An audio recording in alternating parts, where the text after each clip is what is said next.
Throughout history, across cultures, humanity has gazed into the abyss of mortality and asked, what lies beyond? We paint pictures of heavens and hells, realms of eternal reward or punishment, fueled by hope, fear, and the deep-seated desire for justice and continuity. We cling to stories of permanence, perhaps even dreaming of immortality itself, a life unending, untouched by decay and loss. The allure of escaping death, of cheating the ultimate limitation, is a powerful undercurrent in our myths, our religions, and even our modern technological aspirations. But are these concepts, heavens, hells, immortality, literal destinations and possibilities? Or do they speak to something deeper within the human psyche? What if their true meaning isn't cosmological, but psychological and ethical? And what if the ultimate teacher isn't found in promises of an eternal future, but in the stark, unavoidable reality of death itself? What profound, life-affirming lessons might mortality hold, if only we dare to look closely, guided by ancient wisdom traditions like Buddhism? From a Buddhist perspective, what is the symbolic significance of concepts like heaven and hell? Is the pursuit of immortality a path to happiness or a deeper form of suffering? And ultimately, what is the most profound lesson that death itself teaches us about how to truly live? Modern thought examines these ultimate questions through various lenses, often diverging from literal interpretations. Comparative mythology and archetypes. Scholars like Joseph Campbell analyzed myths across cultures, identifying recurring archetypes and themes. Heavens and hells are often seen as symbolic landscapes reflecting universal human experiences, desires for bliss, fears of suffering, the consequences of actions, and the journey of the soul or psyche. Psychology of religion and belief. Psychology explores why humans develop beliefs in afterlives. These beliefs can serve functions like managing existential anxiety, providing meaning and purpose, reinforcing social norms, and offering comfort in the face of loss. The content of these beliefs, heaven/hell, often reflects cultural values and psychological needs. Existential philosophy and the absurd. Philosophers like Camus grappled with the apparent meaninglessness of existence in the face of inevitable death, the absurd. Rather than seeking solace in afterlife beliefs, existentialism often emphasizes creating meaning through authentic choices, embracing freedom, and confronting mortality head-on in this life. Transhumanism and the immortality debate. Modern technological movements, transhumanism, actively pursue life extension and even digital immortality. This raises profound ethical and philosophical questions. Would immortality be desirable? What would it mean for human identity, society, and the value of life if death were overcome? Critics question if this pursuit avoids confronting the deeper meaning of our finite existence.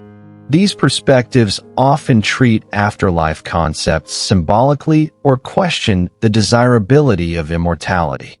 Buddhism resonates with the symbolic interpretation and the critique of clinging to permanence, but frames it within its unique understanding of mind, karma, and liberation. Buddhism offers a radical reinterpretation of these ultimate questions, shifting the focus from external realms to internal states of mind and the liberating power of understanding reality as it is. Heavens and hells as mind states, symbolic realms. In Buddhist cosmology, realms like heavens, Deva realms, and hells, Naraka realms, exist within the cycle of rebirth, samsara. However, their primary significance is often interpreted psychologically and ethically. Reflections of karma. These realms are seen as manifestations of accumulated karma. Heavenly realms result from virtuous actions and positive mental states, generosity, kindness, meditative bliss, while hellish realms arise from harmful actions driven by greed, hatred, and delusion. They are not eternal rewards or punishments, but temporary states conditioned by past actions. Mind-made realities. Fundamentally, these realms are understood as projections of mind.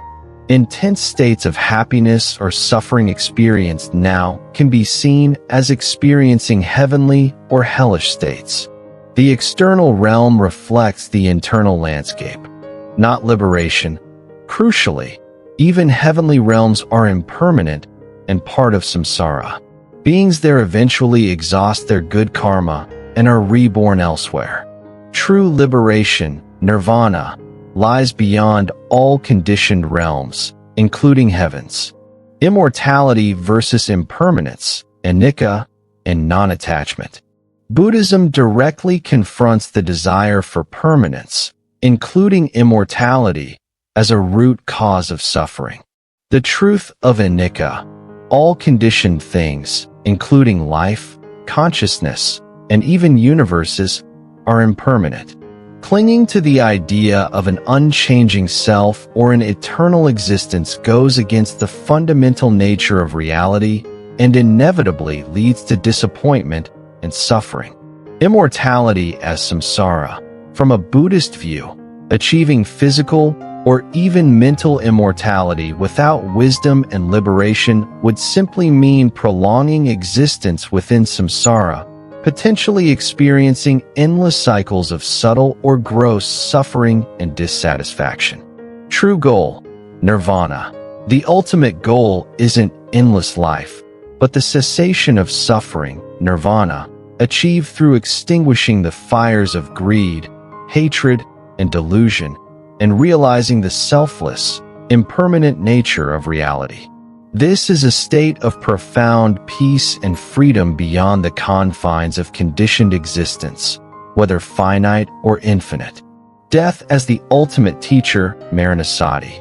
Far from being morbid, the contemplation of death, Maranasati, is a core Buddhist practice with profound life-affirming benefits. Appreciating preciousness. Recognizing life's fragility and uncertainty motivates us to live fully and meaningfully now, appreciating each moment and prioritizing what truly matters. Motivation for practice. Awareness of death fuels the urgency, samvega, to practice the Dharma, cultivate virtue, and purify the mind before it's too late. Overcoming fear and attachment. By familiarizing the mind with death, we gradually reduce fear and loosen our clinging to worldly possessions, status, and even life itself, leading to greater peace and freedom. Deepening wisdom and compassion. Contemplating the universality of death fosters compassion for all beings who share this predicament and deepens our understanding of impermanence and selflessness, anatta. Ultimately, Buddhism teaches that the most profound understanding of life comes not from speculating about an endless future, but from fully embracing our finite, precious, and interconnected present, illuminated by the awareness of death.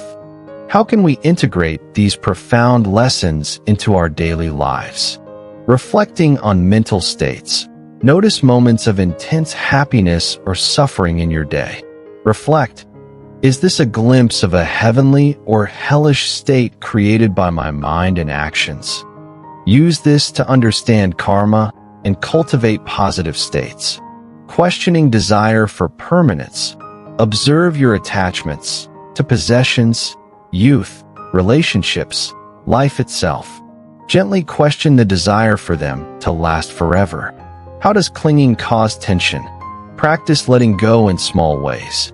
Daily death awareness.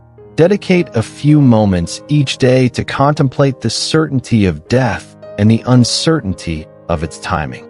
Use this not to induce fear, but to inspire gratitude for the present moment and motivation to live ethically and kindly. Living meaningfully. Ask yourself, if today were my last day, what would truly matter? How would I treat others? What would I let go of? Let the answers guide your actions and priorities. Cultivating wisdom and compassion. Engage in practices like meditation, ethical conduct, sila, and studying Dharma to directly experience impermanence and cultivate the wisdom and compassion that are the true refuge.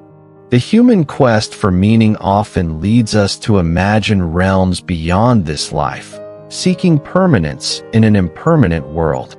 Buddhism invites us to look differently, to find the profound within the present, the sacred within the ordinary.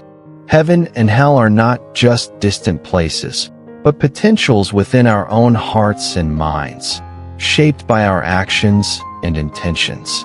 Immortality, if understood as mere endless existence, misses the mark. True freedom lies in transcending the very conditions that make such existence unsatisfactory. And death, the great mystery, transforms from an object of fear into a wise teacher. It reminds us to live fully, love deeply, practice diligently, and let go lightly. It underscores the preciousness of every breath, the importance of every choice, the urgency of awakening. Can we learn to interpret the ancient symbols of afterlife not as literal maps, but as guides to our inner landscape?